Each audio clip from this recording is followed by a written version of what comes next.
Okay, come on guys, pay attention. New chapter, commission and brokerage and discount. Okay, तो आज हम लोग सिर्फ कमीशन एंड ब्रोकरेज के ऊपर बात करेंगे. डिस्काउंट के ऊपर हम लोग कल बात करेंगे. डिस्काउंट का छोटा सा कॉन्सेप्ट आएगा शायद से आज, वो देख लेंगे खाली. बाकी की बातें हम लोग अगले वाले लेक्चर में करेंगे. कमीशन क्या होता है? एनीवन? कमीशन क्या होता है?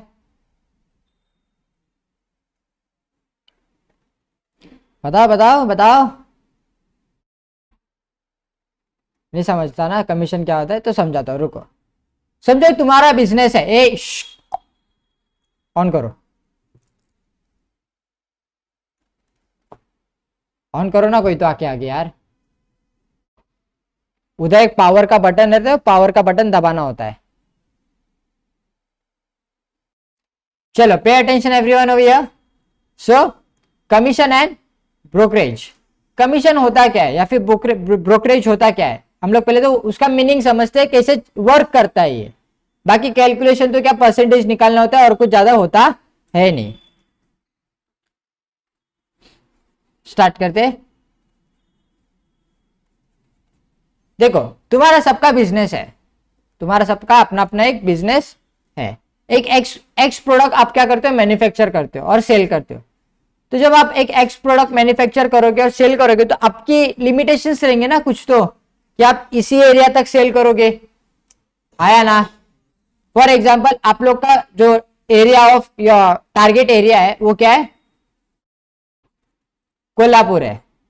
क्या है आपका टारगेट एरिया? किधर है? कोल्हापुर. मतलब पूरे कोल्हापुर डिस्ट्रिक्ट में आप क्या करते हो? पूरा मार्केट कवर करके रखा है.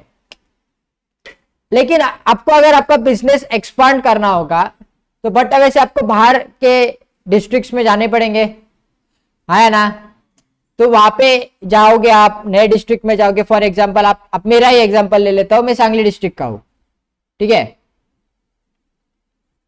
तो मैं सांगली में गया और तुम लोग आए मेरे से, सांगली में मिले, बोले कि सर अभी हम लोग का जो चल रहा है कोल्हापुर है, तो हम लोग ने अच्छा खासा टारगेट करके रखा है. तो कोल्हापुर के जो डायरेक्ट नेक्स्ट डिस्ट्रिक्ट जो आता है वो कौन सा आता है? सांगली डिस्ट्रिक्ट आता है. तो सांगली डिस्ट्रिक्ट में भी हमें क्या करना है? मार्केट जमा के रखना है.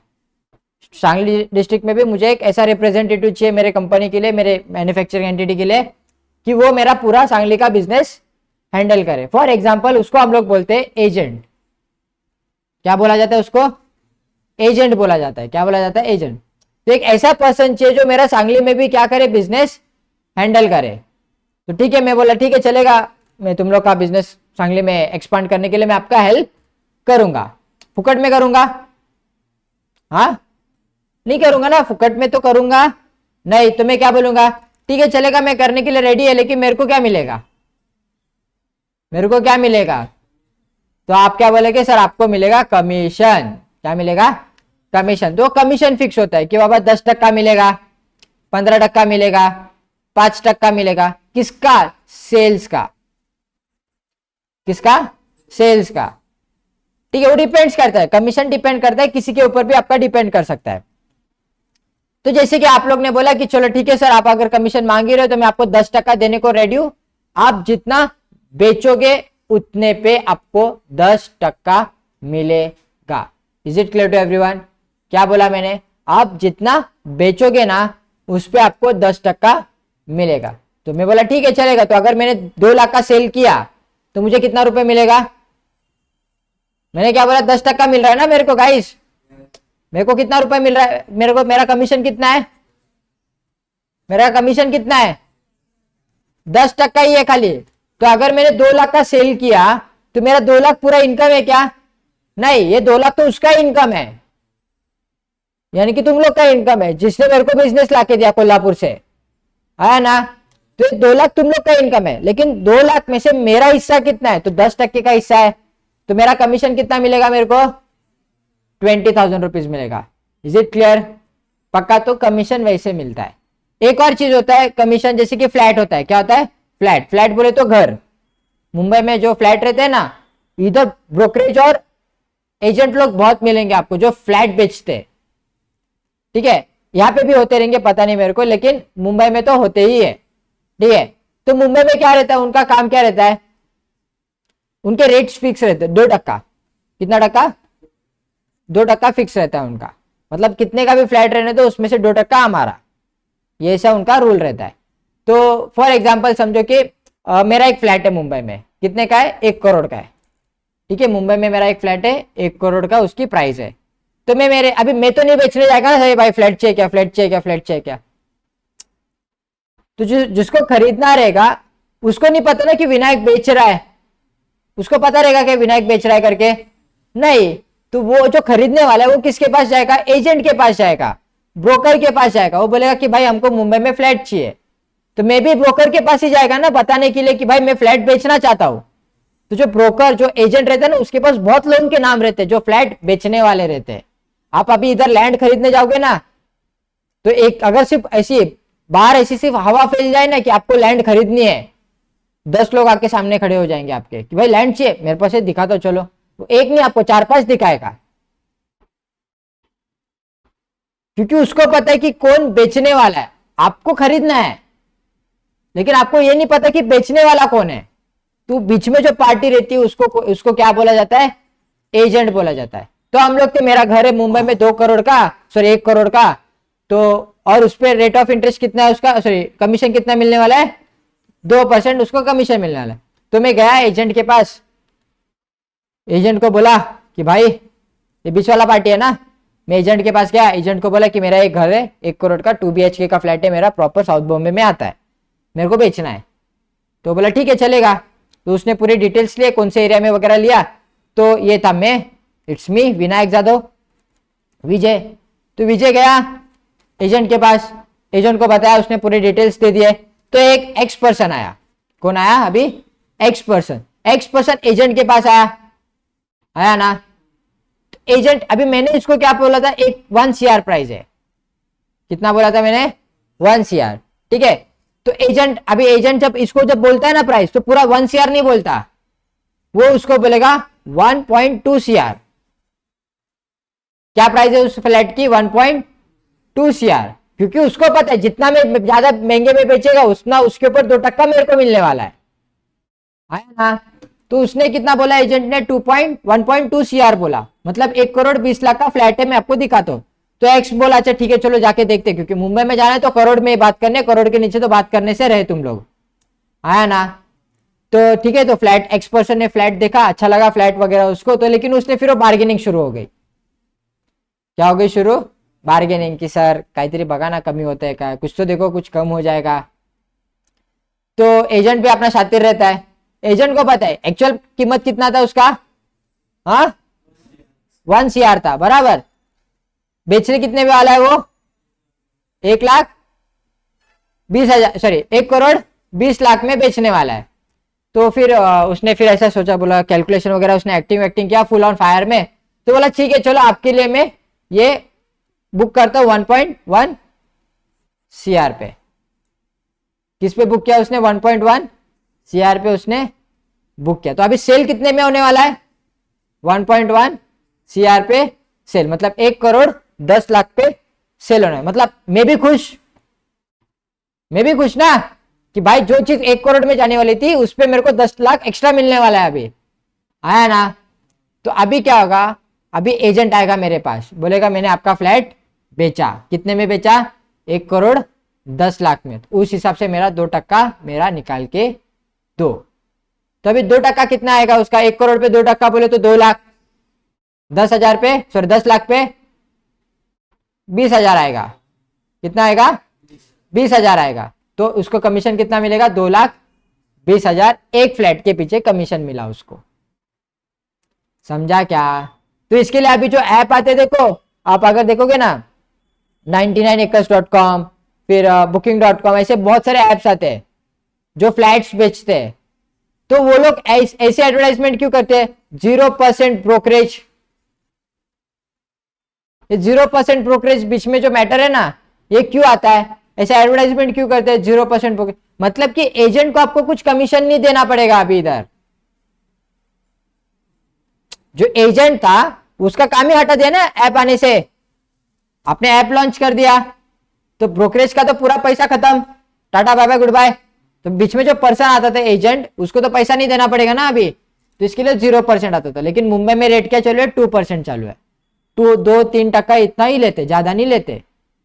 इमेजिन करो ना, आपने 1 करोड़ का फ्लैट बेचा, 2% मतलब 2 लाख। एक फ्लैट महीने में 1 लाख, इमेजिन करो महीने में एक ही फ्लैट बेचा, वाह 2 लाख इनकम, मतलब मंथली इनकम कितनी हो गई तुम्हारी? पूरा महीने भर कुछ काम नहीं किया, सिर्फ एक फ्लैट बेचा 1 करोड़ का, कितना आया पैसा? 2 लाख आया। साल का कितना हुआ? हाँ 24 lakhs। छोड़ देते पढ़ाई, धंधा ही चेंज कर डालते। हाँ लेकिन स्ट्रगल होता है, बहुत घूमना पड़ता है, बहुत घूमना पड़ता है, बहुत मतलब वो जो फ्लैट देखने आए रहते ना, वो इतने चोचले रहते ना उनके, उनको एक फ्लैट पहली बार में पसंद ही नहीं आता। उनको 10 दिखाओगे तो उसमें से एक पसंद आएगा, उनको 20 दिखाओगे तो उसमें से 5 पसंद आएंगे, उसमें से एक लेगा वो। ऐसा नहीं कि जो खरीदने आया वो खरीद के ही जाता है, वो देखेगा, परखेगा, फिर उसका डायरेक्शन देखेगा। बहुत बहुत मगजमारी का काम रहता है। तो महीने में 1 या 2 ही फ्लैट बिकते, ज्यादा नहीं बिकते, ठीक है ना? तो आप बोलेंगे नहीं सर मैं रोज 30 दिन है ना, 30 दिन में 30 फ्लैट बेच के दिखाएगा, होएगा ही नहीं। पूरे साल भर की इनकम एक ही महीने में। हाँ फिर 1 महीना काम करो, 11 महीने सो के निकालो, ऐसा नहीं होता है धंधे में, ठीक है? तो जो एक पर्सन आया रहता है ना फ्लैट खरीदने, वो कम से कम 10-20 फ्लैट देखता है, फिर बाद में जाके फ्लैट खरीदता है।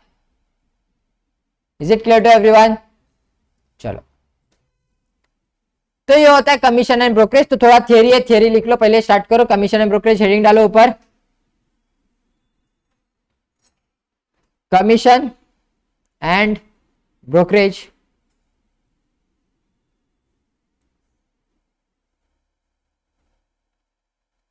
When transactions like sale, purchase, auction, etc. are done through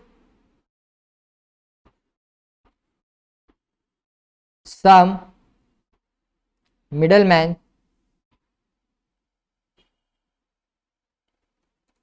such middleman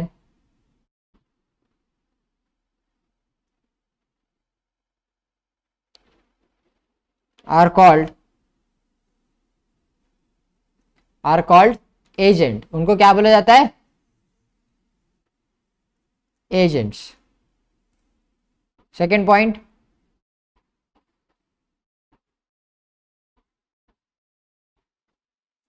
the charges paid to an agent for doing the work on behalf of principal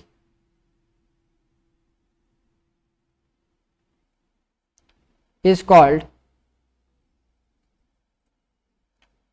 commission।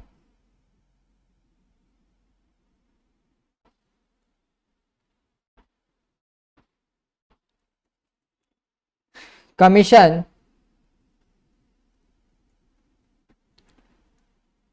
or the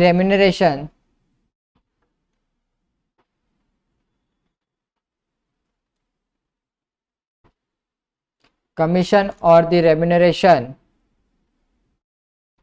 paid to an agent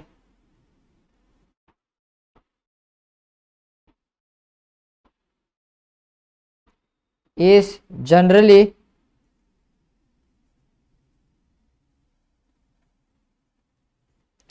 fixed as some percentage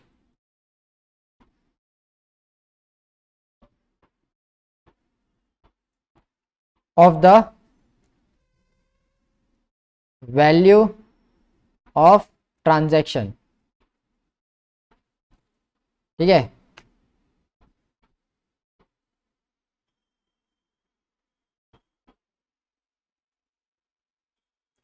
तो ये हो गया commission. ठीक है, next एक last point लिखो, broker is a person is sorry broker is an agent who brings together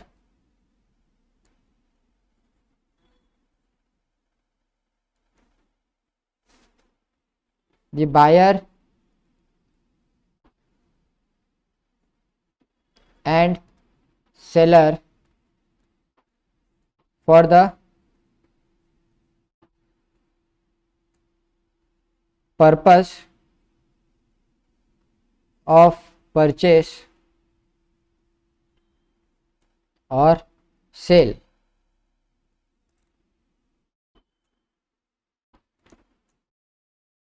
commission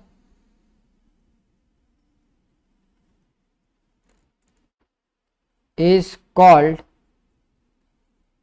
brokerage।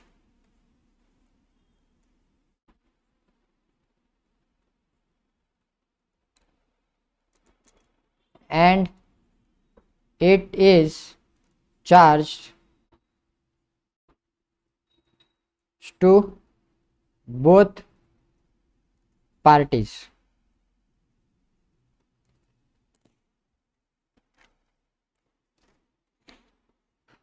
लिख लिया?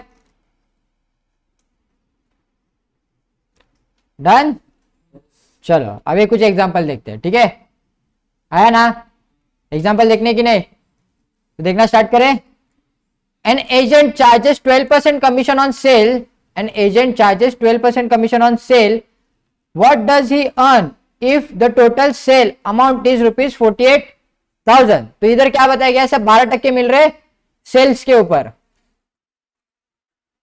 And what does the seller get, तो सेलर को कितना मिल रहा है और एजेंट को कितना मिल रहा है, दोनों निकालना है हमें। तो चलो निकालते। तो सबसे पहले एजेंट का कैलकुलेशन करते। So agent commission is equal to 48,000 into 12 divided by 100। 0 0 will get cancelled, 0 0 will get cancelled। Come on, multiply it and tell me what is the answer। 480 multiply by 12। Come on। हाँ, ये बताओ guys, ये तू क्या कर रहा है?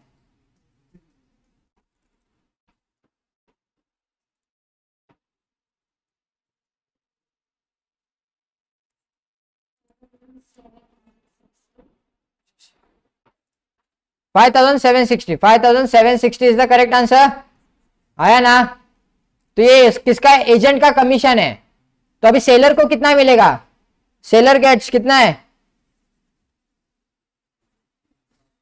Seller को कितना मिलेगा? 48,000 माइनस 5,760। कितना बचा भाई? अभी ये तो माइनस करके बताओ।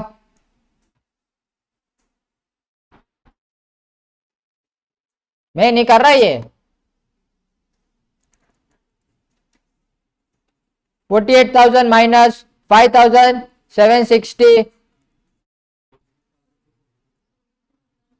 Thank you. 42,240। Is it clear to everyone? चलो लिख लो फटाफट।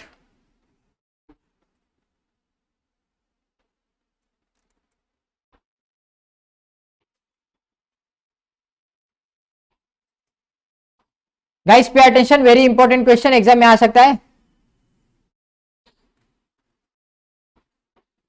इसमें मैंने खाली इंपॉर्टेंट क्वेश्चंस ही रखे, बाकी के मैंने रखे ही नहीं है। जो इंपॉर्टेंट है एग्जाम पॉइंट ऑफ व्यू से इंपॉर्टेंट है वही रखे हैं मैंने। ठीक है, pay attention. Anita is allowed 6.5% commission on the total sales ही made by her plus a bonus of 0.5% on the sale over 20,000। If a total commission is ₹3,400, find the sale made by her। यहां पे कितने commission की बात हो रही है? कितने तरीके के कमीशन की बात हो रही है गाइस? 2 तरीके के कमीशन है। एक जो बाय डिफॉल्ट है सब पे लगने वाला है, आया ना? और एक जो 20,000 के ऊपर लगने वाला है। आया ना। तो उसके लिए तो पहले तो ये फाइंड करना पड़ेगा कि टोटल सेल्स कितना है। तो टोटल सेल्स कितना है अपने को, अच्छा वही फाइंड करना है। तो सबसे पहले तो क्या आएगा तुम लोग का, टोटल लेट, लिखना होता है ना ये सारी चीजें भाई, तुम लोग को लिखना होता है, उसके मार्क्स मिलते हैं। Let total sales be x, let total sales be x, आया ना, बराबर जा रहे।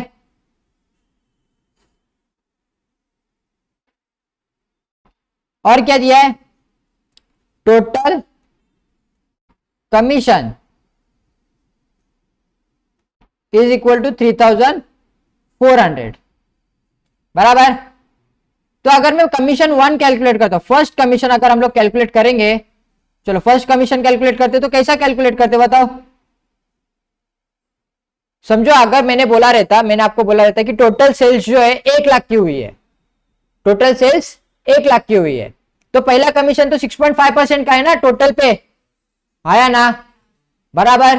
तो कितना आता, आप कैलकुलेट कैसा करते, मैंने बोला टोटल सेल्स जो है 1 लाख रुपए की है, तो आप लोग इसको ऐसा लिखते ना 6.5 upon 100, sorry 100 multiply bye 1 lakh, ऐसा लिखते ना, आया ना। लेकिन यहाँ पे 1 लाख है क्या हमारे पास, नहीं, उसकी जगह पे क्या है, एक्स है, तो एक्स लिखना होता है ना। तो फर्स्ट कमीशन क्या हो जाएगा आपका 6.5 अपॉन 100 इंटू एक्स हो जाएगा ये, आया ना, बात समझ में आ रही है। तो ये हो जाएगा आपका x 6.5 x upon 100, is it clear. Second commission, अभी सेकेंड कमीशन कैसे निकालते, पहले तो अज्यूम करो कि 1 लाख रुपए है आपके पास, 1 लाख रुपए का टोटल सेल्स हुआ है। उन्होंने क्या बोला, सेकेंड कमीशन कब एक्टिवेट होगा, जब 20,000 के ऊपर आपका सेल्स चले जाएगा, है ना। तो जो हाफ टक्का ये कितने पे मिलेगा मेरे को, मेरा टोटल था 1 लाख का, एक्टिवेट होने वाला था 20,000 के बाद, तो जो हाफ परसेंट है ये मेरा कितने अमाउंट पे चार्ज होगा, 80,000 पे चार्ज होगा गाइस, 80,000, क्योंकि 20,000 के बाद एक्टिवेट होने वाला था ना वो, आया ना। तो अभी हमारे पास 1 लाख तो है नहीं, तो हम लोग उधर क्या कंसिडर करेंगे, एक्स कंसिडर करेंगे, वेरी गुड। तो ये हो गया आपका सेकेंड कमीशन।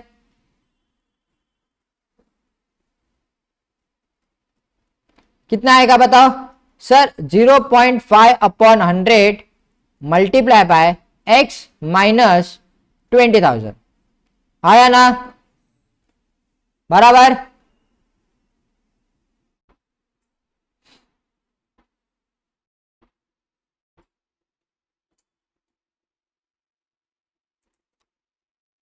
यहां तक किसी को कोई डाउट नहीं।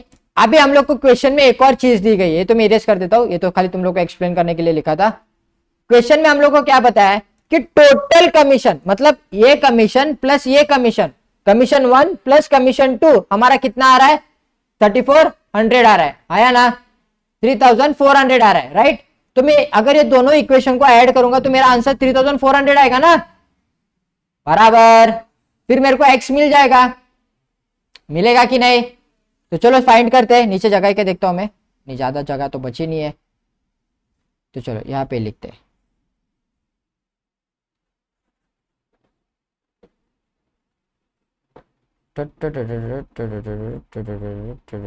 चलो तो अब मैं क्या लिखूंगा सर, 6.5 अपॉन 100 बराबर plus 0.5 upon 100 multiply by x minus 20,000 is equal to 3,400, बराबर लिखा है मैंने। दोनों को ऐड करूंगा तो मेरा आंसर 3,400 आना चाहिए। तो चलो अभी सिंप्लीफाई करते, तो सबसे पहले तो ब्रैकेट ओपन करता हूं मैं, 6.5 अपॉन 100 प्लस 0.5 अपॉन 100 एक्स हो जाएगा ये, आया ना। आगे क्या होगा ये, फिर आगे मल्टीप्लाई हो जाएगा ये minus 0.5 into 20,000 upon 100 is equal to my 3,400, बराबर, बराबर या नहीं। तो 0 0 कैंसिल हो जाएगा, बचेगा क्या,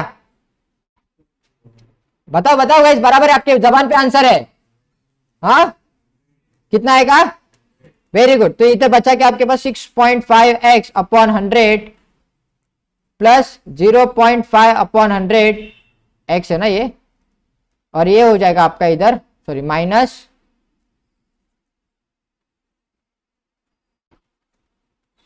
दैट इज इक्वल टू 3400।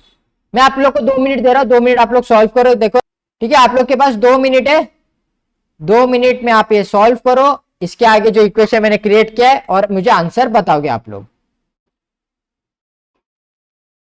चलो आई होप आपको आंसर आ गया होगा, आप लोग ने खुद से सॉल्व भी कर लिया होगा, फिर भी मैं सॉल्व कर रहा हूं, यहाँ पे ध्यान दो। तो यहाँ पे सबसे पहले तो क्या होगा सर, ये डिनोमिनेटर सेम है तो इनको मैं ऐड कर सकता हूं, तो ये हो जाएगा मेरा 7x अपॉन 100 हो जाएगा, और ये माइनस है तो मैं उधर जाके प्लस कर सकता हूं ना इसको, आया ना। तो इज इक्वल टू हो जाएगा 3400 प्लस 100 हो जाएगा, आया ना। ये जरा जोर से बोलो, जय माता दी। चलो आगे बढ़ते, 7x upon 100 is equal to my 3500। 100 अगर उधर जाके मल्टीप्लाई कर दूंगा तो ये हो जाएगा मेरा, इधर लिखता नहीं हूं मैं, इसको इरेज कर देता हूं मैं क्योंकि जगह बच रही नहीं रही है मेरे पास ज्यादा, यहाँ पे 0 0 बढ़ा देता हूं, आया ना। ये हो जाएगा x is equal to my 3,50,000 upon 7, 7 1 जा एंड 7 5 जा, तो ये हो गया मेरा x is equal to my 50,000। तो सर उसने एक्चुअल में सेल्स कितना किया था, 50,000 सेल किया था, कितना किया था, ये ज्यादा ऊपर आ गया मैं जिंदगी में। सर उन्होंने पूछा भी वही था ना, find the sale made by her, तो उसने एक्चुअल में सेल्स कितना किया था, तो 50,000 का ही सेल किया था। Is it clear to everyone? किसी को कोई डाउट है? पक्का? चलो नेक्स्ट क्वेश्चन, पवन दादा, कौन सा दादा, पवन दादा। चल start, shall be start. Sir 2 minute दीजिए, क्वेश्चन लिख लेते, आप फटाफट फटाफट भागे जा रहे हो, लिख लो पहले क्वेश्चन। स्टार्ट करें mister Pawan, come on guys start.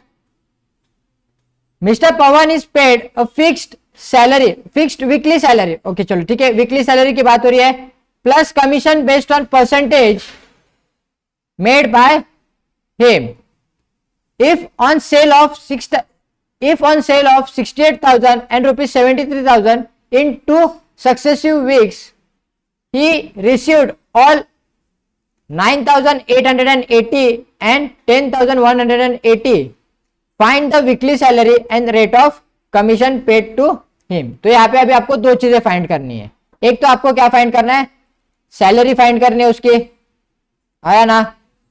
तो जो सबसे पहली चीज हमें फाइंड करनी है वो है उसकी सैलरी और रेट ऑफ कमीशन, ठीक है। तो अभी जो पवन है इसका इनकम सोर्स क्या है, हाँ बता ना, ये जो पवन है इसका इनकम सोर्स क्या है, हाँ सैलरी और कमीशन दोनों ना गाइस, सैलरी भी मिल रहा है और उसको कमीशन भी मिल रहा है, आया ना। तो अगर जब मैं इसका इनकम फॉर्मूला बनाऊंगा तो क्या बनेगा मेरा इनकम, इसकी इनकम कैसे पता चलेगी, sir income is equal to salary plus commission बनेगा ना, आया ना। चलो ठीक है, तो let us assume salary is equal to X and rate is equal to, rate कितना बोला है, नहीं बोला है ना, तो आर परसेंटेज कंसिडर करते, आया ना। तो चलो अब अभी हमारे पास 2 केसेस है, मतलब 2 बार सेल हुई है।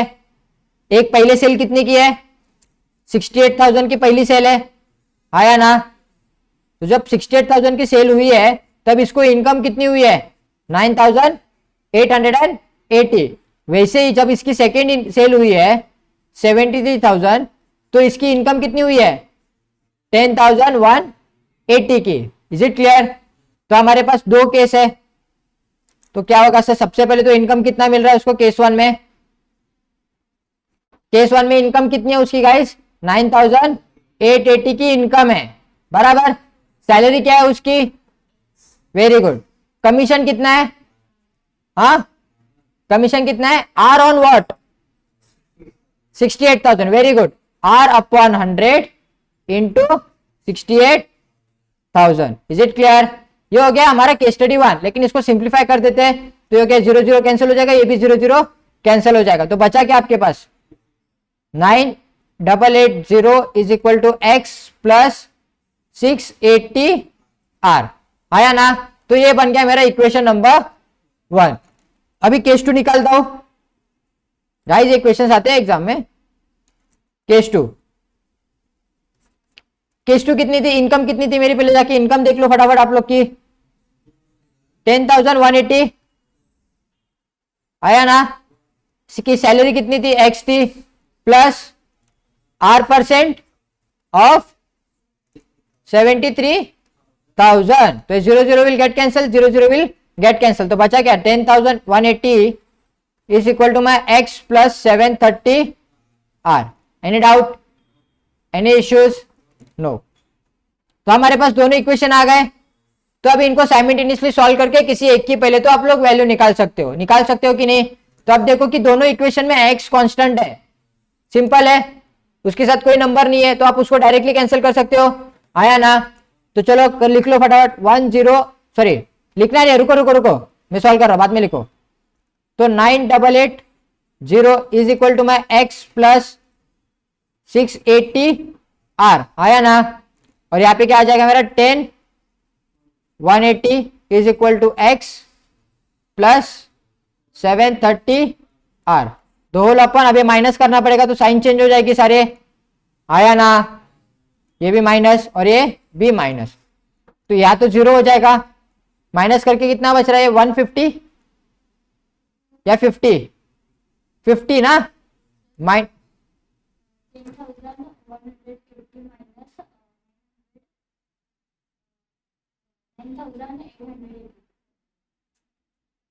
ऐसा कुछ नहीं है, आप दोनों भी लिख सकते हो, डजंट मैटर। देखो बोला जाता है कि बड़ी फिगर हमेशा ऊपर रहनी चाहिए, बोला जाता है, फर्क नहीं पड़ता। आपका आंसर देखो, जब आप ऊपर नीचे की बात करते हो ना, तो जो यहाँ पे ये साइमल्टेनियसली इक्वेशन सॉल्व हो रहा है गाइस, तो आपका जो नेगेटिव साइन है ना, वो अगर नेगेटिव होने वाला रहेगा ना तो नेगेटिव ही रहेगा, या फिर वो कैंसिल हो जाएगा, क्योंकि ऑपोजिट में भी तो साइन आएगी ना एक, ठीक है? वो कैंसिल हो जाती है। जैसे कि आप अभी बोल रहे हो ना कि सर अभी वैल्यू तो नेगेटिव में चली जाएगी, फिर इसकी आने दो ना, क्योंकि यहाँ पे भी तो नेगेटिव में ही गई है ना वैल्यू, यहाँ पे भी तो नेगेटिव में है, तो -50 हो जाएगा ये, क्योंकि माइनस साइन की साइन बड़ी है ना। तो आप इसको भी माइनस करके बताओ आंसर कितना आ रहा है मुझे, माइनस में -300 आया ना?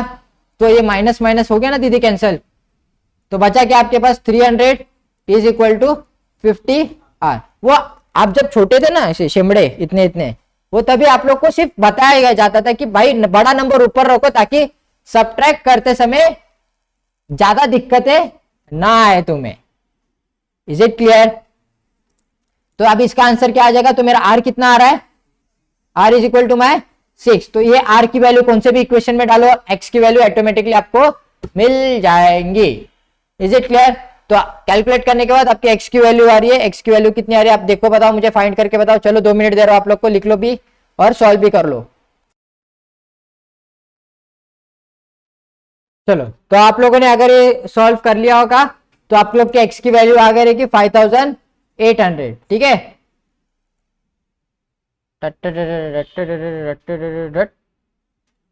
चलो एक और इंपॉर्टेंट क्वेश्चन देखने हम लोग को। अभी दीपक बबुआ है,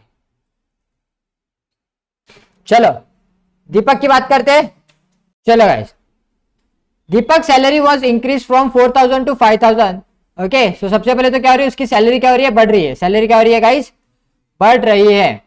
so Deepak salary was increase from 4000 to 5000। The sales being the same due to reduction in the rate of commission 3% to 2%, his income remain unchange, find his sales. तो आप लोग को क्या फाइंड करना है, उसका सेल्स निकालना है। तो यहाँ पे एक और चीज बोली गई कि सेल्स में भी चेंज नहीं हुआ है, सेल्स भी क्या है आपका सेम ही है। तो आपके पास अभी 2 सिचुएशन है, आपके पास क्या है अभी 2 सिचुएशन है।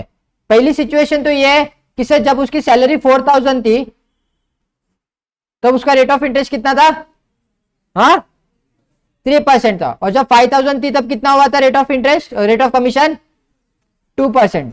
चलो ठीक है, तो हमारी जो अभी देखो सेम फॉर्मूला अप्लाई होने वाला है, आया ना। तो उसका फॉर्मूला क्या था हम लोग का, income is equal to salary plus commission. तो यहाँ पे अभी एक्स किसको रखेंगे, हाँ सैलरी निकालनी थोड़ी ना है मेरे बाप, सैलरी दी है उन्होंने ऑलरेडी। फाइंड क्या करने बोला है, हाँ सेल्स। तो अभी हम लोग यहाँ पे कंसिडर करेंगे सेल्स। तो लेट सेल्स बी एक्स, ठीक है। तो अभी वापिस आ गया आपका केस वन। तो फॉर्मूला क्या बन रहा है, income is equal to salary कितनी है उसके 4000, आया ना, प्लस 3% ऑफ एक्स बराबर 6। किसी को कोई डाउट नहीं, चलो आगे बढ़ते हैं। फिर आता है आपका case 2, case 1 and case 2। Income is equal to कितना है भाई 5000 plus 2% of X. Any doubt, no. यहां पे क्या बोला है, दोनों की इनकम क्या है, एक दूसरे को सेम ही है ना, दोनों की इनकम एक दूसरे को क्या है, सेम है। तो मैं इक्वेशन एक दूसरे को इक्वेट कर सकता हूं ना, कि दोनों भी इक्वेशन एक दूसरे को इक्वल रहेंगे, आया ना। तो ये इक्वेशन भी इक्वल हो जाएगा इसके बराबर।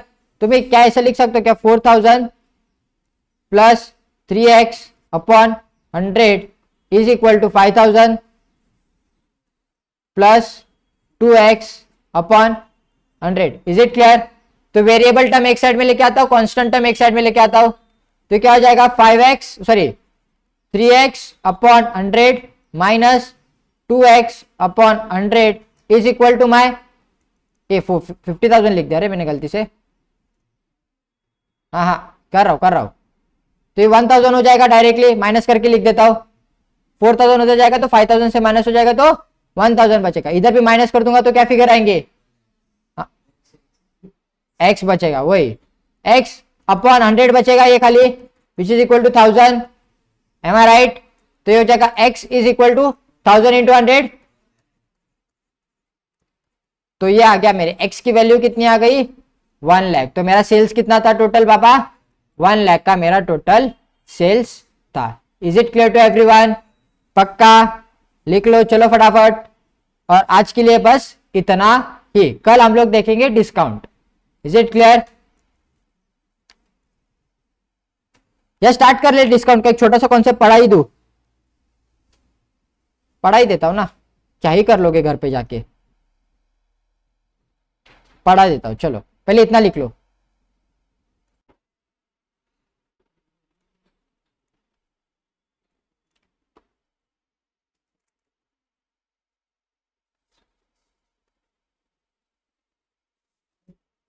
ओके चलो, डिस्काउंट। जब हम डिस्काउंट की बात करते हैं तो ये जो 3 मैंने नाम लिखे हैं यहाँ पे, ये बहुत इंपॉर्टेंट होते हैं। एक होता है एलपी, एक होता है आईपी, और एक होता है एनपी, ठीक है। तो एलपी बोले तो लिस्ट प्राइस, कैटलॉग प्राइस, या फिर मार्केट प्राइस। आप लोग इसको एक और प्यार से बोलते हैं एमआरपी, मार्केट रिटेल प्राइस, ठीक है। एमआरपी भी बोला जाता है इस चीज को। तो ये क्या होता है, ये एक ऐसी प्राइस रहती है जो आपके बोलते हैं ना गुड्स पे लिखी गई रहती है। फॉर एग्जांपल आपको आईफोन खरीदना है, आपको क्या खरीदना है, आईफोन। तो आईफोन की जब आप प्राइस देखोगे ना एक्चुअल बॉक्स पे जाके, तो बहुत ज्यादा रहती है। लेकिन अमेजोन से खरीदा, फ्लिपकार्ट से खरीदा, तो लोग डिस्काउंट में थोड़ा अपने को कंसेशन पे देते हैं, ठीक है। तो उधर एक डिस्काउंट लग गया, तो उसको हम लोग बोलते हैं खरीदते समय जो डिस्काउंट लेते हैं ना आप लोग, किसके समय, खरीदते समय। मतलब आप एक शॉप में गए, ठीक है, आप शॉप में गए, आपने शॉप में कुछ तो एक एक्स प्रोडक्ट देखा, वो एक्स प्रोडक्ट था आपका 10,000 का, उस पर प्राइस कितनी थी 10,000 की। तो आप खरीदते समय आपने थोड़ा मुंह ऐसा टेढ़ा वेढ़ा बनाया और वो शॉपकीपर को बोला कि भाई थोड़ा कम कर दे, तो शॉपकीपर ने 500 रुपए कम कर दिए। तो शॉपकीपर ने वो चीज बेची कितने में, गाइस मार्केट प्राइस कितनी थी उसकी 10,000, बेचा कितने में? 500 का डिस्काउंट मिला ना, आया ना। फिर अभी आप उधारी पे लेके जाने वाले थे, तो शॉपकीपर बोले सुन मेरी बात सुन, तेरे को डिस्काउंट चाहिए ना, इधर आ वापिस आ, ठीक है। तो अगर मेरे को पूरा का पूरा पेमेंट अभी कर देगा ना, तो मैं तेरे को और 500 रुपए का डिस्काउंट दूंगा। ये चीज क्या हुई, समझा तुम लोग को? तो ठीक है, बोला चलो ठीक है, मैं अभी आपको देने के लिए रेडी है, मैं पूरा का पूरा पेमेंट करता हूं अभी क्या अभी। तो आपका डिस्काउंट अपने वापस से उसने और 500 रुपए का दिया, तो एक्चुअल नेट सेलिंग प्राइस कितनी थी उसकी? 900। तो यहाँ पे हम लोग ने अभी 2 डिस्काउंट पड़े, सॉरी 9,000 सॉरी 9,000। यहाँ पे हम लोग ने कितने डिस्काउंट पड़े अभी? 2। एक खरीदते समय, क्या करते समय? खरीदते समय। तो जब खरीदते समय डिस्काउंट मिलता है उसको हम लोग बोलते हैं ट्रेड डिस्काउंट बोलते हैं। क्या बोला जाता है उसको? ट्रेड डिस्काउंट बोला। और जो पेमेंट करते समय डिस्काउंट मिलता है ना, क्या भाई 100% पेमेंट करो मैं और आपको 500 रुपए का डिस्काउंट देता हूं, 100% पेमेंट करो मैं 2% का डिस्काउंट देता हूं। जब 100% पेमेंट करते समय आप डिस्काउंट मिलता है तो उसको हम लोग बोलते हैं कैश डिस्काउंट। ट्रेड डिस्काउंट और कैश डिस्काउंट के ऊपर मेरी ऑलरेडी एक यूट्यूब पे वीडियो है अकाउंटिंग के पॉइंट ऑफ व्यू से, ठीक है, अकाउंट्स के पॉइंट ऑफ व्यू से, तो कभी जाके देखना रहेगा तो तुम लोग वो भी जाके देख सकते हो, ठीक है। तो अभी हम लोग बात करते हैं नेट सेलिंग प्राइस। तो ये हो गया आप लोग का कि एक्चुअल में वो माल कितने में बेचा। Is it clear? तो अगर मुझे आईपी निकालना होगा, क्या निकालना है? Invoice price. तो फॉर्मूला क्या है मेरा? List price minus trade discount. Is it clear? अगर मुझे नेट प्राइस निकालना है कि नेट सेलिंग प्राइस कितना था, मुझे नेट निकालना है, तो क्या करूंगा मैं? आईपी मतलब जो इनवॉइस प्राइस है उसके ऊपर मैं कैश डिस्काउंट कितना दिया था और उसको वो लेस करूंगा, तो मुझे क्या पता चल जाएगा? नेट प्राइस पता चलेगा। Is it clear to everyone? चलो लिख लो, फिर एक क्वेश्चन सॉल्व करेंगे, फिर घर पे जाएंगे। पहले लिख लो फटाफट, कम ऑन। चलो आई होप आप लोग ने लिख लिया होगा। ओके, आगे बढ़ते हैं, अभी फिर एग्जांपल सॉल्व करेंगे, एग्जांपल के बाद tata bye bye goodbye. A wholesaler allows 25% of trade discount and 5% of cash discount. What will be the net price of an article market at rupees 1,600? मतलब actually उसका market price कितना था guys? MP कितना था? 1,600 था। उस पर सबसे पहले तो क्या दिया उन्होंने? ट्रेड डिस्काउंट दिया, आया ना? तो ट्रेड डिस्काउंट कितने का दिया? 25% का दिया है। तो अब इस पे 25% निकालोगे तो समवेयर अराउंड आएगा इसका आंसर कितना आ रहा है? 400 आ रहा है। यस 400 आ रहा है, वेरी गुड। तो इसका आईपी कितना आएगा? सब पहले तो इसका 25% निकालो,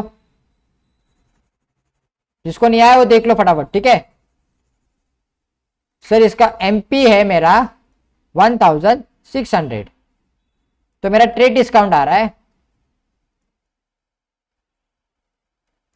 ट्रेड डिस्काउंट है मेरा 1,600 पे 25/100,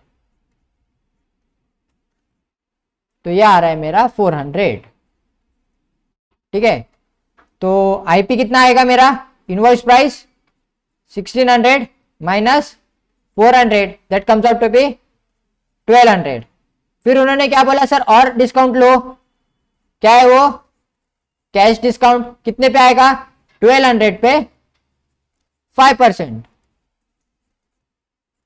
कितने रुपीस गाइस? 60। तो एक्चुअली नेट प्राइस कितना आएगा मेरा? एनपी कितना आएगा? 1,200 minus 60, that comes out to be 1140। 1140 is my net selling price in the market. Is it clear to everyone? पक्का? Any doubt? इतना समझ में आ गया? कल हम लोग डिस्काउंट को आगे तक लेके जाएंगे। ओके ओके ओके, चलो क्लियर ना गाइस? सो आज का लेक्चर यहाँ पे एंड अप करते हैं, बाकी की बातें अगले क्लास में। ओके सब लोग जरा ध्यान दो अच्छे से, अभी जरा इंपॉर्टेंट टॉपिक है, डिस्काउंटिंग ऑफ बिल। क्या चल रहा है अभी? ये डिस्काउंटिंग ऑफ बिल। ये एक्चुअली अकाउंट्स का हमारा जो बिल ऑफ एक्सचेंज जो अभी चैप्टर चालू है फास्ट ट्रैक में, उसी के रिलेटेड है, जो मैं कल आप लोग को पढ़ाने वाला हूँ, डिस्काउंटिंग ऑफ बिल। देखो ये होता क्या, पहले तो मैं आप लोग को वो बता देता हूँ ताकि आप लोग को आइडिया आ सके कि हम लोग को पढ़ना क्या है या ना? ठीक है, तो डिस्काउंटिंग ऑफ बिल मतलब क्या होता है पता है क्या? फॉर एग्जाम्पल अगर मैं समझो कि मिस्टर ए है और मिस्टर बी है, ठीक है, मिस्टर ए ने मिस्टर बी को कुछ सेल किया है, एक्सेप्ट हुआ, वापिस आ गया, ठीक है, और एक बिल बना जो कि मिस्टर बी ने एक्सेप्ट किया था 10,000 रुपीज का। कितने रुपीज का बिल एक्सेप्ट किया था?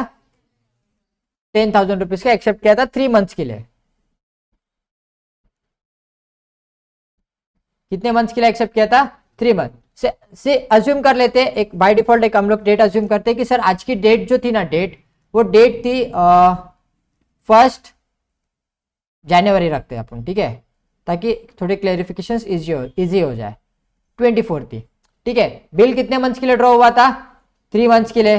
तो पे कब होने वाला था? पेमेंट कब होने वाली थी उसकी? गाइस पेमेंट कब होने वाली थी? अगर नॉर्मल डेज से जाऊंगा तो कितने होने वाली थी?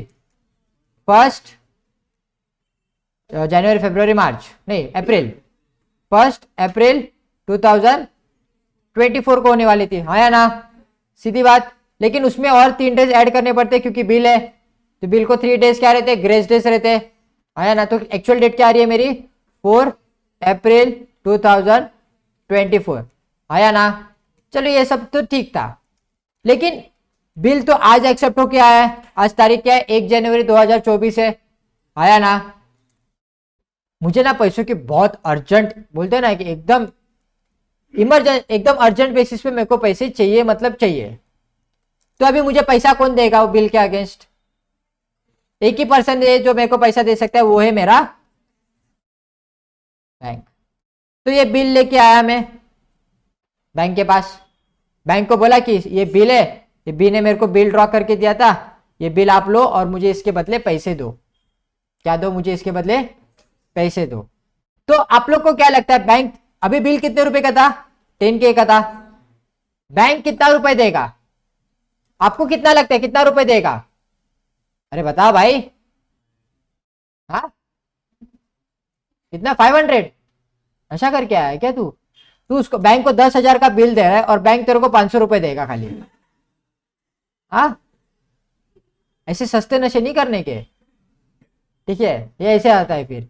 हाँ तो बताओ कितने रुपए देगा? आप सीधी बात है ना, आपने बैंक को, मतलब भाई आगे जाके बैंक बी से पूरे 10,000 रुपए वसूल करने वाला है, तो आपको बैंक कितना देना चाहिए? सीधी सिंपल सी बात है ना, अगर आप किसको तो 10,000 का बिल दे रहे हो तो सामने वाला आपको कितना पेमेंट करेगा? उतना ही पेमेंट करेगा ना। तो अगर 10,000 का बिल है तो 10,000 रुपए देगा, आया ना? ये नॉर्मल आम जिंदगी थी सर। लेकिन अभी आप मुझे एक बात बताओ, ये 10,000 रुपए जो है ये आप इसको दे रहे हो, बैंक इसको दे रही है मिस्टर ए को। अगर वो 10,000 रुपए बैंक किधर और इन्वेस्ट करती 3 महीने के लिए, तो बैंक को फायदा होता ना। यहां पे बैंक को फायदा हो रहा है क्या? नहीं, एक हाथ से जा रहा है और 3 महीने बाद आने वाला है, आया ना? तो बैंक का 3 महीने का घाटा है ना। बैंक क्या सोचेगा, अगर ये पैसा अगर मैं किधर और इन्वेस्ट करता तो मुझे फायदा होता कि नहीं होता? आप ही समझो ना, आपको दोस्त को 10,000 रुपए देने या 10,000 के कौन से तो शेयर खरीदने, आप क्या करोगे? क्या करोगे जरा बताओ बताओ? शेयर खरीदोगे ना, क्योंकि दोस्त पता है हरामी है, पैसा लेगा, देगा कि नहीं देगा उसका भरोसा नहीं है, आया ना? बराबर है कि नहीं? तो आप क्या करोगे? आप उसको इन्वेस्ट करोगे ताकि रिटर्न्स मिल सके। आप फायदे का ढूंढते हो ना, आया ना? तो यहां पे भी बात वैसी ही है। यहां पे भी बात क्या है? वैसी है कि बैंक ने अगर वो पैसे 10,000 किधर इन्वेस्ट किए होते तो उनको फायदा होता। तो बैंक अभी जब इसको ए को पैसा दे रही है तो बैंक घाटे में जाके दे रही है ना, आया ना? तो बैंक क्या करेगी? 3 महीने का क्या करेगी? इंटरेस्ट चार्ज करेगी। क्या करेगी?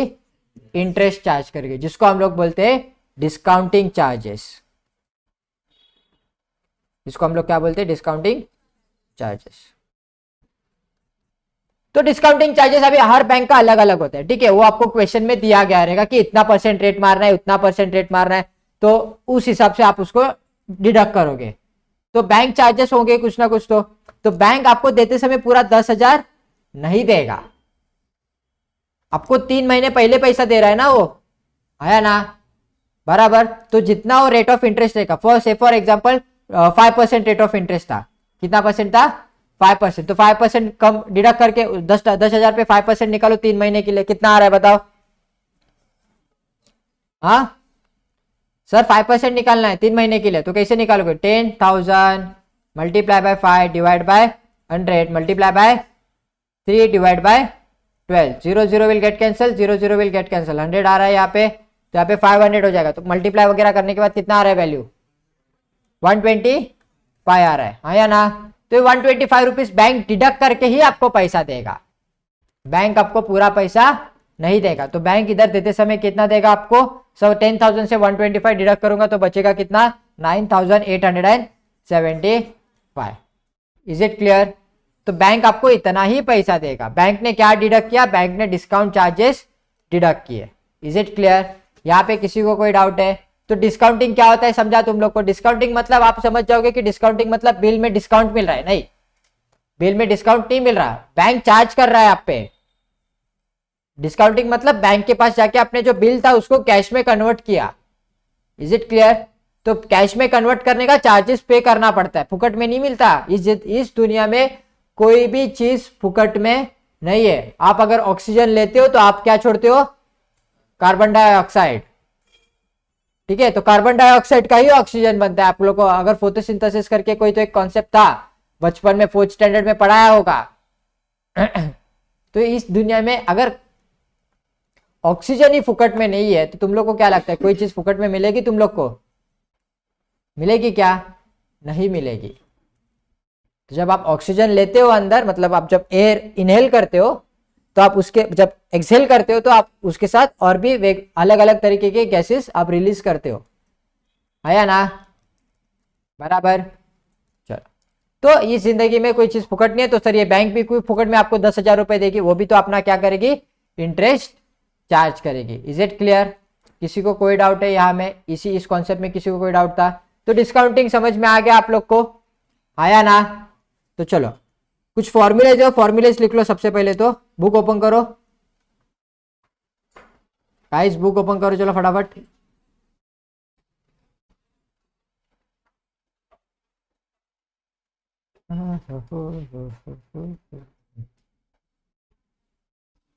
गाइस ये चैप्टर 6 मार्क्स के लिए 3 मार्क का क्वेश्चन आपको ऊपर वाले एक्सरसाइज, एक एक्सरसाइज 1.1 में से देखने मिलेगा और एक क्वेश्चन आपको 1.2 में से देखने मिलेगा। तो आपको दोनों भी एक्सरसाइज अच्छे से करके जानिए, ठीक है। ठीक है, ये हाँ या ना कुछ तो बोलो, नालायक बच्चे हो तुम लोग। ये 6 के 6 फॉर्मूलेज लिख लो पहले तो। चलो लिखना स्टार्ट करो। अभी थोड़ा डिस्कस करते हैं फॉर्मूले के ऊपर। तो सबसे पहला फॉर्मूला क्या था, S D is equal to P W plus T D. अरे सर इसका फुल फॉर्म क्या होता है वो भी तो बता दो। तो फुल फॉर्म यहाँ पे आपको ऊपर लिखे गए हैं, ठीक है। तो एस डी माने सम ड्यू और फेस वैल्यू, इसको दोनों में से कुछ भी आप बोल सकते हो, लेकिन इसका मीनिंग क्या होता है। सम ड्यू मतलब क्या, अभी देखो बैंक को कितना आपने बैंक को बिल कितने का दिया था आपने, हाँ 10,000 का दिया था, आया ना। और बैंक ने आपको कितना दिया, 9,875। तो सम ड्यू कितना होगा, 9,875। ये ड्यू मतलब अभी आपको एक्चुअल में कितना पे करना वापिस बाकी है, तो 9,875। ये हो गया सम ड्यू का फॉर्मूला, ठीक है। Sum due is equal to P W plus T D. तो पी डब्ल्यू का फुल फॉर्म इधर दिया है आपको।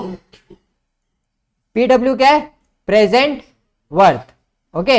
एंड टी डी का फुल फॉर्म क्या है, ट्रू डिस्काउंट। ये जब हम लोग एग्जांपल सॉल्व करेंगे तो एक एक चीजें हम लोग डिटेल में डिस्कस करते रहेंगे, ठीक है। ट्रू डिस्काउंट निकालना होगा तो ट्रू डिस्काउंट मतलब एक्चुअल डिस्काउंट, ठीक है। अगर एक्चुअल डिस्काउंट निकालना होगा तो क्या फॉर्मूला यूज करोगे आप लोग, present worth into NR. NR मतलब सर यहाँ पे एन मतलब आपका आता है नंबर ऑफ पीरियड्स और आर मतलब आता है आपका rate of interest. P W into NR upon 100, आया ना। पक्का? तो ट्रू डिस्काउंट का ऊपर फॉर्मूला देखोगे तो बचपन में आपने कुछ तो एक सिंपल इंटरेस्ट का फॉर्मूला पढ़ा रहेगा। क्या था फॉर्मूला, जरा याद करो।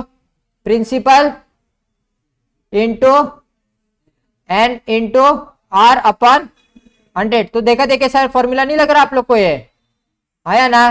तो सेम ही फॉर्मूला है। क्या है आप लोग का ट्रू डिस्काउंट का फॉर्मूला? क्या है आपका? सेम ही है, सिर्फ प्रेजेंट वर्थ है वहां पे। क्या है? Present worth. बीडी, बीडी बोले तो वो जो मिलती है मार्केट में, आया ना? तो बीडी का फुल फॉर्म क्या है?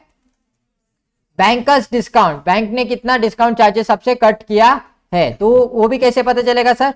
जितना सम ड्यू है आपका into NR upon 100।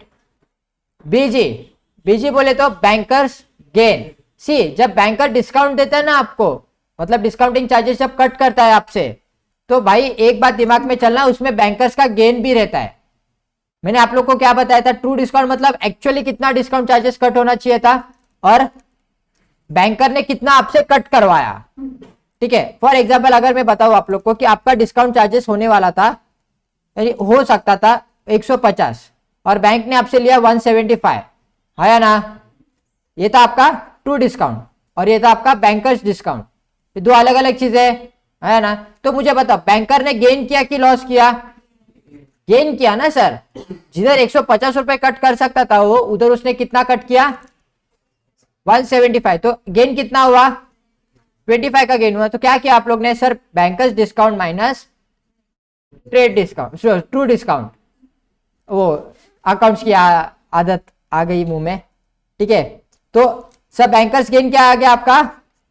BD minus TD. और बैंकर्स गेन का एक और फॉर्मूला है टीडी इंटू एनआर अपॉन 100। ठीक है, तो एक एक चीज के दो दो अलग अलग फॉर्मूला आप लोग को देके रखे गए। और एक बात, कैश वैल्यू। कैश वैल्यू मतलब कि जो पैसा आपको हाथ में मिला है। कितना पैसा हाथ में मिला है बाबा? हाथ में कितना पैसा मिला था? हमारी जो केस स्टडी थी 10,000 रुपए का बिल दिया था, लेकिन पैसा कितना मिला सिर्फ हाथ में हम लोग को? 9,875। Is it clear? तो यहां तक किसी को कोई डाउट है? नहीं? तो हम लोग एक क्वेश्चन सॉल्व करें। सबसे पहले इधर बुक का ही क्वेश्चन सॉल्व करते हैं, हाँ या ना? तो यहाँ पे देखो साइड में आपके क्वेश्चन है, स्टार्ट करिए क्वेश्चन। देखो क्या बोला है, देखो एग्जाम्पल नंबर 1। आप लोग को पहले तो एग्जाम्पल समझना है। एग्जाम में आपको क्या क्या चीजें दी गई है आपको वो लिखनी है, और एग्जाम में आपको क्या फाइंड करना है आपको वो भी समझना है। ये सब लिखने का आपको मिलता है 1 से आधा मार्क्स मिल जाता है। क्यों मिलता है सर? क्योंकि आपका पेपर थ्योरी पेपर है, तो लिखने के मार्क्स मिलते हैं तुम लोग को। मैथ्स में जितना बड़ा स्टेप उतना बड़ा मार्क, ये सिंपल रूल है। आप उसको शॉर्टकट में सॉल्व करने जाओगे, शॉर्टकट में सॉल्व करके आप उसका आंसर लिख दोगे कि बाबा 500 इसका आंसर आ रहा है। आपने 3-4 स्टेप्स उसके गायब किए, और जो सामने वाला फैकल्टी बैठा है आपका जो पेपर चेक कर रहा है, अगर उसको नहीं समझा कि आपने आंसर कैसे लाया, आपने जो बीच में आप कैलकुलेशन करते समय आप लोग कट करते हो ना फटाफट फटाफट फटाफट, अगर कैंसिलेशन होता रहेगा तो आप लोग सब फटाफट फटाफट कैंसिल करके डायरेक्टली आंसर लिख देते हो, आया ना? तो जो सामने वाला फैकल्टी बैठा है अगर उसको स्टेप समझ में आए तो अच्छी बात है, अगर समझ में नहीं आए तो समझ जाना आपके मार्क्स कट हो गए। ये रियलिटी होती है गाइस, ग्राउंड लेवल रियलिटी बोलते हैं इसको। Is it clear?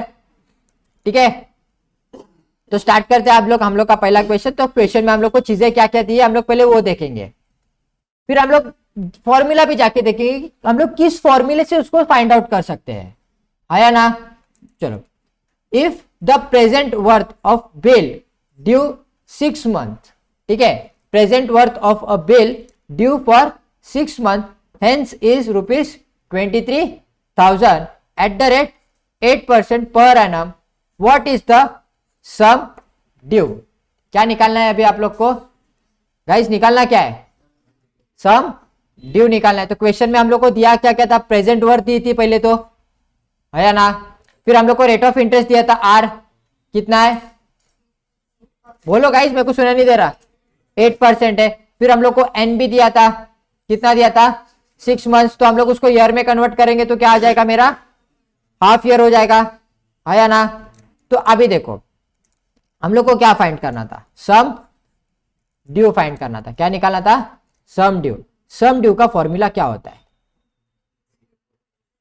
यहाँ पे आ जाते हैं, एक बार देख लेते हैं सर सम ड्यू का फॉर्मूला क्या होता है। Sir sum due is equal to P W plus T D, है ना। तो पी डब्ल्यू तो है हमारे पास, है कि नहीं है गाइस। सब पी डब्ल्यू तो है, हम लोग को चाहिए क्या अभी, टी डी चाहिए, ट्रू डिस्काउंट चाहिए। तो अभी ट्रू डिस्काउंट कैसे निकालेंगे, तो ट्रू डिस्काउंट का नीचे फॉर्मूला दिया है कि नहीं, क्या है फॉर्मूला बाबा, P W into N R into upon 100, आया ना। तो चलो यहाँ पे आ जाता हूं मैं वापिस से हमारे क्वेश्चन पे। तो ट्रू डिस्काउंट का फॉर्मूला हम लोग ने लिख दिया टी डी, आया ना। एक्चुअली फाइंड क्या करना है हम लोग को, सम ड्यू। एक्चुअल फाइंड क्या करना है, सम ड्यू करना है। तो सम ड्यू तो है नहीं हमारे पास, तो सॉरी सम ड्यू के लिए क्या क्या लगेगा, पी डब्ल्यू लगेगा प्लस टी डी लगेगा। तो पी डब्ल्यू है, टी डी नहीं है, तो हम लोग टी डी से पहले जो टी डी फाइंड करेंगे, आया ना। तो टी डी का फॉर्मूला क्या था, P W into N R upon 100, लिख दिया इन्होंने वैल्यूज। सिंपल होता है गाइस, ज्यादा डिफिकल्ट नहीं होता।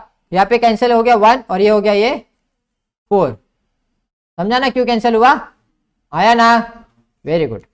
फिर आपका बचा क्या, 0 कट हो गया, 0 कट हो गया, ये 0 कट हो गया, 0 कट हो गया, 230 इंटू 4 आ रहा है। तो आंसर कितना आ रहा है मेरा, 920 आ रहा है। सर सीधी सीधी बात थी, सीधी सीधी बात थी। ये क्या आ गया आपका, टीडी आ गया। ये क्या आ गया आपका गाइस, टीडी। अभी एक बार टीडी आ गया तो मैं इसको, जो मेरा एसडी का मैंने ऊपर फॉर्मूला लिखा तो उसमें मैं वैल्यू पुट कर सकता हूं ना दोनों, आया ना। तो मेरा सम ड्यू क्या आ जाएगा, 23,000 plus 920, that comes out to be 23,920. So the sum due, hence the sum due is rupees 23,920. Is it clear? है या ना। ये एक बेसिक क्वेश्चन था, आप लोग को एग्जाम में पूछा जाएगा नहीं। तो लेकिन लिखना है क्या सर, यस लिखना है, आप लोग के पास ऑप्शन नहीं है। तो चलो लिखना स्टार्ट करो। ओके गाइज, अगला क्वेश्चन सॉल्व करें, स्टार्ट करें गाइज। ये ज्यादा टाइम मत लो तुम लोग लिखने के लिए, बाद में चाहिए तो फिर घर पे जाके लिख लेना वीडियो प्ले करके। What is the true discount of a sum of rupees 12,720 due for 9 months, hence at the rate 8% per annum simple interest. तो आपको यहाँ क्वेश्चन में क्या क्या दिया है, सबसे पहले तो फाइंड क्या करने बोला है, वो निकालने बोला है उन्होंने। तो फाइंड क्या करना था हम लोग को, ट्रू डिस्काउंट करना था। क्या फाइंड करना है, ट्रू डिस्काउंट। तो ट्रू डिस्काउंट तो यहाँ पे है मेरा, एक तो यहाँ पे या तो फिर यहाँ पे, आया ना। लेकिन अगर मैं इस फॉर्मूले से यूज करूंगा तो मुझे पी डब्ल्यू लगेगा, जो कि है मेरे पास, है क्या मेरे पास, नहीं है, ठीक है। तो ये फॉर्मूला तो मैं यूज नहीं कर सकता, तो मैं ये फॉर्मूला यूज करना पड़ेगा। सर आप बोले कि सर इसमें भी तो पी डब्ल्यू है, आया ना। इसका लेकिन सॉल्व करने का एक अलग से तरीका है, ठीक है। तो आप लोग ने सबसे पहले तो लिख दिया कि सम ड्यू है आप लोग के पास, आया ना, बराबर। एक सेकेंड मुझे जूम करने दो।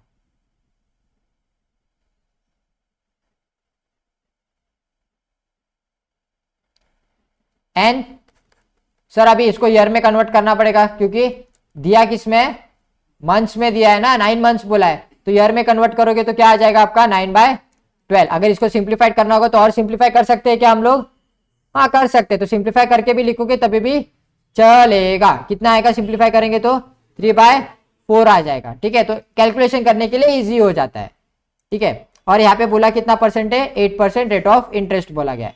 Is it clear. तो now S D is equal to P W plus T D, आया ना। हम लोग को फाइंड क्या करना है, ट्रू डिस्काउंट फाइंड करना है। तो ट्रू डिस्काउंट का फॉर्मूला हम लोग इंटरचेंज कर सकते हैं। तो पी डब्ल्यू हम लोग पहले फाइंड करेंगे, आया ना। देखो आप लोग के फॉर्मूले में आप लोग इसको इंटरचेंज कर सकते हो ना। ये S D is equal to P W plus T D है। अभी मेरे को क्या चाहिए, टी डी फाइंड करना है ना। तो मैं क्या लिखूंगा, T D is equal to P W minus S D हो जाएगा, आया ना। जैसे चाहिए मैं उस हिसाब से मैं उसको एडजस्ट कर सकता हूँ ना। इक्वेशन ही तो है वो क्या है, वो एक इक्वेशन है, ठीक है। तो हम लोग ने सबसे पहले तो हम लोग को पी डब्ल्यू फाइंड करना था, करके हम लोग ने ये वाला फॉर्मूला यूज किया, ठीक है। तो ये स्टार्टिंग वाले फॉर्मूले में हम लोग को पता था कि टीडी का फॉर्मूला हम लोग के पास ऑलरेडी है, आया ना। तो टीडी का फॉर्मूला क्या था, P W into N R upon 100 था। तो वो मैंने यहाँ पे इक्वेट कर दिया, इज इट क्लियर? तो यहाँ पे जब इक्वेट किया तो मुझे कुछ तो कॉमन कॉमन सा दिख रहा है। क्या कॉमन दिख रहा है? पीडब्ल्यू कॉमन दिख रहा है ना। तो अगर मैं पीडब्ल्यू को कॉमन निकाल दूंगा दोनों में से तो बचेगा क्या? तो 1 प्लस एनआर अपॉन 100 बचेगा। अच्छा, कोई ऐसा है कि इस क्लास में जिसको कॉमन निकालना नहीं आता? एनीवन? सबको आता है ना कॉमन निकालने को? कॉमन फैक्टर्स बचपन में पढ़ाया गया था कभी तो यहाँ पे मेरा कॉमन फैक्टर क्या था? दोनों भी टर्म्स में पीडब्ल्यू था, तो मैंने पीडब्ल्यू को कॉमन निकाला बाहर, तो मेरा इक्वेशन क्या बचा? 1 प्लस एनआर अपॉन 100 बचा। आया ना? तो अभी मैं यहाँ पे क्या करूंगा, सारे इक्वेशंस में जो वैल्यूज थे मेरे वो सारे इक्वेट करूंगा। तो मेरा एन कितना था? 9/12 था, जो हम लोग ने सिंप्लीफाइड करके 3/4 लिखा था। अगर सिंप्लीफाई करके लिखना होगा तो आप सिंप्लीफाई करके भी लिख सकते हो, तो नॉर्मल लिखना होगा तो नॉर्मली भी लिख सकते हो। इनटू रेट ऑफ इंटरेस्ट कितना था मेरा गाइस? रेट ऑफ इंटरेस्ट कितना था? 8 था, 8% था। तो मैंने यहाँ पे 8% लिखने की जरूरत नहीं, डिवाइड बाय 100 उसके लिए ही होता है। तो जो डिवाइड बाय 100 किया है ना आप लोग ने, वो परसेंटेज का ही 100 रहता है। तो बार बार परसेंटेज बोलने की जरूरत नहीं, सिर्फ 8 लिखोगे तभी भी चल जाएगा। Is it clear? तो ये कैंसिल हो जाएगा, 9 1 जा, सो 9 3 जा, और ये 4 जा, 4 1 जा, और ये 4 2 जा। तो बचा क्या? 6/100 बचा। आया ना? बराबर। फिर आगे जाके क्या करूंगा मैं? एलसीएम निकालूंगा इन दोनों को ऐड करने के लिए। तो एलसीएम कैसे निकलता है पता है ना? इसको क्रॉस मल्टीप्लाई होता है, ये इधर क्रॉस मल्टीप्लाई होता है, ये दोनों एक दूसरे के साथ क्रॉस मल्टीप्लाई होते हैं। आया ना? तो ये आंसर क्या आ जाएगा? इधर एक स्टेप इधर मिस आउट है, तो मैं लिख देता हूँ पीडब्ल्यू। लिखने की जरूरत नहीं है वैसे, ये वाली स्टेप तुम लोग को इतना तो पता रहना ही चाहिए। तो यहाँ पे क्या आ जाएगा? 100 प्लस 6/100 हो जाएगा ये। तो इसका आंसर कितना आ रहा है आपका? 106/100। Is it clear? पक्का? आया ना? और हम लोग को पता था फॉर्मूला स्टार्ट किधर से हुआ था? एसडी के साथ हुआ था, तो हम लोग के पास एसडी की वैल्यू चली रही थी ना हम लोग के साथ में। आया ना? बराबर। तो अभी ये आ गया मेरा यहाँ पे, तो वैल्यू कितनी थी? 12,720 थी। तो अभी क्या करूंगा मैं? क्रॉस मल्टीप्लीकेशन होंगे, या 100 जाके मल्टीप्लाई होगा, 106 यहाँ पे आके क्या हो जाएगा? डिवाइड हो जाएगा। तो सिंप्लीफाई वगैरह करने के बाद आप लोग के पास वैल्यू बचेगी। ये सॉल्व करना है आप लोग को, मेरे पास अभी टाइम नहीं है तो मैं सॉल्व नहीं कर रहा। उतना मल्टीप्लीकेशन डिवीजन आई होप आप लोग को आता होगा ही। ठीक है, तो मेरा सॉल्व करने के बाद मुझे मेरी टीडी की वैल्यू, सॉरी पीडब्ल्यू की वैल्यू कितनी आ रही है? सो मेरा पीडब्ल्यू आ गया मेरे पास 12,000 रुपीज। कितना आ रहा है? 12,000। तो ये आप लोग को सॉल्व करना है एग्जाम में गाइज, कोई उड़ती उड़ती हवाएं नहीं आने वाली आप लोग के लिए। सॉल्व करने के लिए आप लोग को खुद से सॉल्व करना पड़ेगा। Is it clear? सर नहीं कर पाए तो, इधर तक ही छोड़ दिया तो, टाइम नहीं बचा तो गाइज आप लोग इसके सिर्फ 1 या 2 ही मार्क पकड़ के चलो। अगर 3 मार्क के लिए आया तो 1 मार्क मिलेगा, 2 मार्क के लिए, 4 मार्क के लिए आया तो 2 मार्क मिल सकता है। कितना मार्क मिल सकता है? 2 मार्क, क्योंकि इसके आगे भी तो आपका बचा हुआ सब बाकी है। तो अभी फाइनली आप लोग को ये सब सॉल्व करने के बाद आप लोग को क्या मिलेगा? TD is equal to SD minus PW. तो टीडी आपको फाइंड करना था ना, अल्टीमेटली हम लोग टीडी फाइंड करने के लिए सब कर रहे थे। आया ना? तो टीडी कितना था? TD is equal to SD minus PW. तो आंसर कितना आ रहा है? 720 आ रहा है। कितना आ रहा है? 720। Is it clear to everyone? लिख लोगे सब लोग फटाफट? चलो ये वाला क्वेश्चन लिखना है आप लोग को। कौन start writing? Okay, example number 5।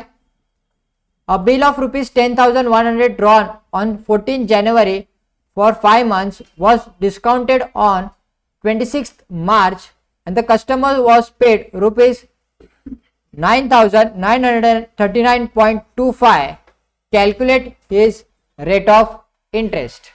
आपको क्या निकालना है? इसका रेट ऑफ इंटरेस्ट निकालना है। ठीक है, अगर ये फाउंडेशन का एग्जाम होता तो 2 मिनट में आंसर निकल जाता था इसका, लेकिन ये फाउंडेशन का एग्जाम है नहीं, तो हम लोग को इसके ऊपर मेहनत करनी पड़ेगी। ठीक है, तो सबसे पहले तो आप लोग को दिया क्या है क्वेश्चन में? आप लोग को दिया है बिल की अमाउंट दी है, मतलब फेस वैल्यू दी है। आया ना? तो फेस वैल्यू कितनी है आपकी? 10,100। मतलब बिल की एक्चुअल वैल्यू कितनी है? बिल की एक्चुअल वैल्यू 10,100। और कैश वैल्यू भी दी है। कैश वैल्यू मतलब कि हाथ में कितना पैसा आया, कैश वैल्यू भी दी है आपको। कैश वैल्यू कितनी है आपकी? 9,939.25। तो इससे तो एक बात पता चल जा रही है ना कि बैंकर्स ने डिस्काउंट कितना किया है। बैंकर्स का डिस्काउंट चार्जेस अपने को पता चल जाएगा ना फटाक से। आया ना? तो बैंकर्स का डिस्काउंट चार्जेस कितना आ रहा है मेरा? Face value minus cash value करूंगा तो बैंकर्स डिस्काउंट पता चल जाएगा ना मेरे को, आया ना। कितना आएगा मेरा आंसर 160.75, मतलब आपने क्या किया 10,100 माइनस 9,939.25, अगर आपने सब्ट्रैक्ट किया तो आपको आंसर कितना आ रहा है 160.75। तो बैंकर्स डिस्काउंट कितना था गाइस, बैंकर्स डिस्काउंट कितना था 160.75, ठीक है। अभी यहाँ पे थोड़ी डेट्स की ना जरी बातें बहुत इंपॉर्टेंट है, तो मैं आप लोग को इधर लिख के दिखाता हूं। बिल ड्रॉ कब हुआ था 14 जनवरी को, बराबर आया ना। बिल डिस्काउंट कब हुआ था 26 मार्च को, और बिल का पीरियड कितना था 5 मंथ्स। तो उस हिसाब से बिल कितने महीने के लिए चलना चाहिए था, बिल कितने महीने के लिए रहना चाहिए था 5 मंथ्स के लिए ना। तो कौन सी तारीख तक, जनवरी का पूरा महीना, मतलब फरवरी, मार्च, अप्रैल, मई, जून, कब तक चलेगा ये 14 June will be my legal date, आया ना। लेकिन इसमें क्या मिलता है हम लोग को 3 डेज ऐड होके मिलते हैं, तो 17 जून हो जाएगी मेरी मैच्योरिटी डेट, एमडी हो जाएगा, आया ना। यहां तक किसी को कोई डाउट है? तो मैं आप लोग को एक सवाल पूछता हूं अभी, एक सिंपल सा लॉजिकल सवाल है कि बैंक जो है डिस्काउंट चार्जेस करते समय पीरियड कब से लेगा, 14 जनवरी से लेगा, 26 मार्च से लेगा, या 14 जून से लेगा, कब से लेगा? हाँ 26 मार्च, ऐसे बहुत लोग बोल रहे हैं कि सर 26 मार्च से लेंगे, तो ये आपका सही आंसर है। बैंक कब सोचेगा डिस्काउंट चार्ज करने का, जिस दिन आप बैंक के पास जाओगे बिल डिस्काउंट करने के लिए, आया ना, सीधी बात है। तो जब आप जो बैंक के पास जा रहे हो कि भाई मेरे को अभी ये बिल डिस्काउंट करा के चाहिए, तब से चार्ज करेगा ना वो, आया ना। तो आपके पास कौन से महीने आ रहे हैं, मार्च आ रहा है, अप्रैल आ रहा है, मई आ रहा है, और जून आ रहा है, आया ना। तो मार्च के कितने दिन आ रहे हैं सर, कैसे पता चलेगा मार्च में कितने दिन होते हैं? हाँ 31 होते हैं ना, तो 31 में से 26 दिन तो हो गए ऑलरेडी, तो बचे कितने 5 दिन हुए, आया ना। फिर अप्रैल के तो पूरा महीना था 30 दिन आ गए, मई का भी पूरा महीना था 31 डेज आ गए। जून के कितने दिन आएंगे सर, जून के कितने दिन यूज किए आपने 17, तो ये 17 होगा। Is it clear? तो टोटल नंबर ऑफ डेज कितने आ रहे मेरे, समवेयर अराउंड 70 और 83। तो ये डेज में बात हो रही है, किस में बात हो रही है, डेज में। तो ये मेरा 83 डेज आ रहा है। तो मेरा यहाँ पे एन कितना आएगा, मैं सब इसलिए बता रहा था ताकि हम लोग को क्या पता चले, सिर्फ एन पता चले, क्या पता चले, एन। तो मेरा एन कितना है टोटल नंबर ऑफ डेज 83, तो इसको मैं लिखूंगा कैसे 83/365। Is it clear? पक्का? अनलेस एंड अनटिल बोला नहीं गया लीप ईयर है तब तक 365 ही पकड़ना है। अगर बोला गया रहेगा कि लीप ईयर था तो हम लोग कितना दिन पकड़ेंगे 366 पकड़ेंगे। Is it clear? किसी को कोई डाउट? यहां तक बातें क्लियर है? तो अभी हम लोग सर फॉर्मूला कौन सा यूज करेंगे? तो फॉर्मूला देखो ना, आप लोग को क्या फाइंड करना है सर, हम लोग को रेट ऑफ इंटरेस्ट फाइंड करना था ना। तो रेट ऑफ इंटरेस्ट आप किस तरीके से फाइंड कर सकते हो? तो रेट ऑफ इंटरेस्ट तो सर हम लोग ये वाले फॉर्मूले से फाइंड कर सकते हैं। सम ड्यू या तो फेस वैल्यू है हमारे पास, है कि नहीं है सर, एन है 83/365 है, आर तो हम लोग को फाइंड करना है, 100 तो ऑलरेडी दिया है, और बैंकर्स डिस्काउंट भी हम लोग ने अभी जस्ट निकाला, कितना था 60.75, आया ना। तो कैलकुलेटर वगैरह करके तुम लोग का ऐसा दिखेगा कुछ, तो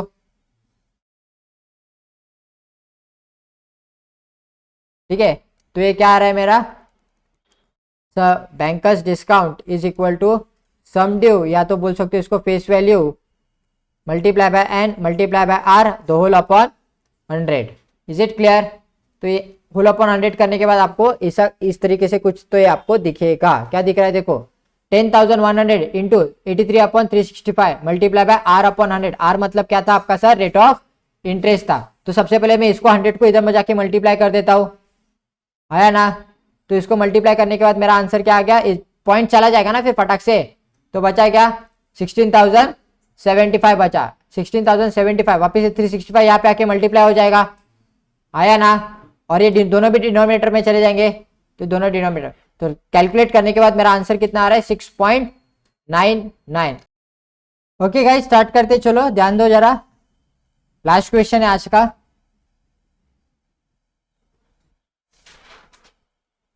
स्टार्ट करूं, रीड करूं question. Okay, a bill of rupees 29,200 drawn on 15 June for 6 months was discounted for 28,960 at the rate 5% per annum on which day was the bill discounted। वाह, मतलब अभी आप लोग को क्या निकालना है, डेट निकालनी है कि कौन से दिन पे वो बिल डिस्काउंट हुआ था। ठीक है, तो यानी कि आपको एन निकालना पड़ेगा उसके लिए, आया ना। नंबर ऑफ डेज पता रहते तो हम लोग फटाक से निकाल लेते ना, आया ना। तो अभी एन तो है नहीं हमारे पास, तो एन निकालना पड़ेगा। तो सबसे पहले तो फेस वैल्यू देखो क्या है, तो फेस वैल्यू थी सर मेरी 29,200। कैश वैल्यू कितनी है मेरी, कैश वैल्यू मतलब कैश इन हैंड कितना आया मेरे को 28,960। तो मेरा बैंकर्स डिस्काउंट बताओ जरा मेरे को फटाक से निकाल के कितना आ रहा है। दिख भी रहा है तुम लोग को सामने, बता नहीं रहे हो, फिर भी एक्टिंग कर रहे हो निकालने का। बताओ जरा कितना आ रहा है। सब माइनस करना होता है ना, face value minus cash value करोगे तो आपको मिल जाएगा आपका बैंकर्स डिस्काउंट। तो बैंकर ने कितना डिस्काउंट चार्ज किया है, 240 चार्ज किया है। ठीक है, तो बैंकर्स डिस्काउंट के फॉर्मूले से हम लोग ये सॉल्व कर सकते हैं।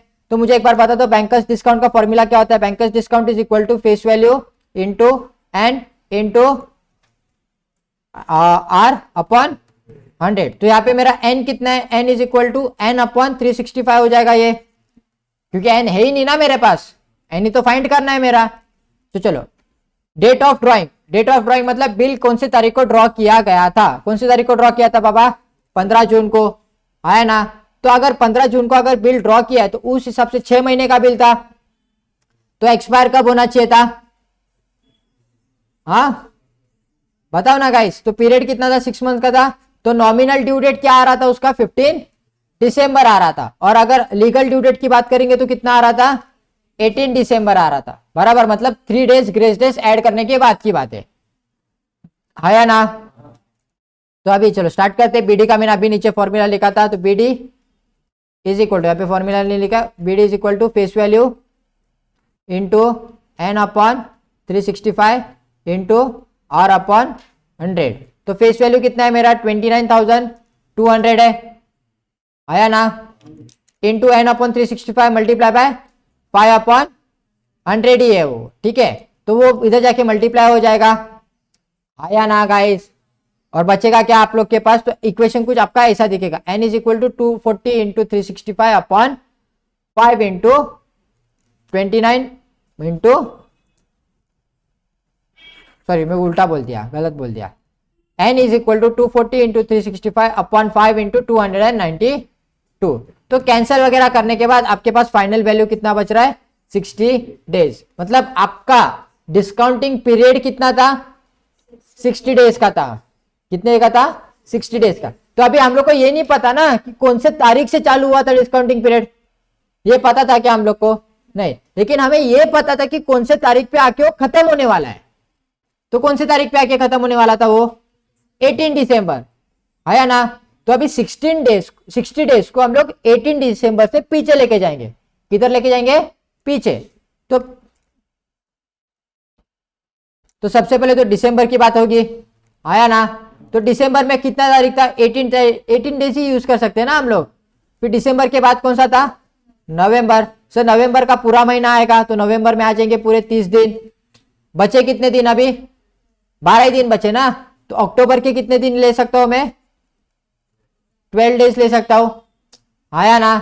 तो अभी अक्टूबर के 12 डेज अगर यूज हो गए तो अक्टूबर में डेज कितने होते हैं, 31 माइनस 12 करूंगा तो आंसर आ जाएगा मेरा 19, आया ना।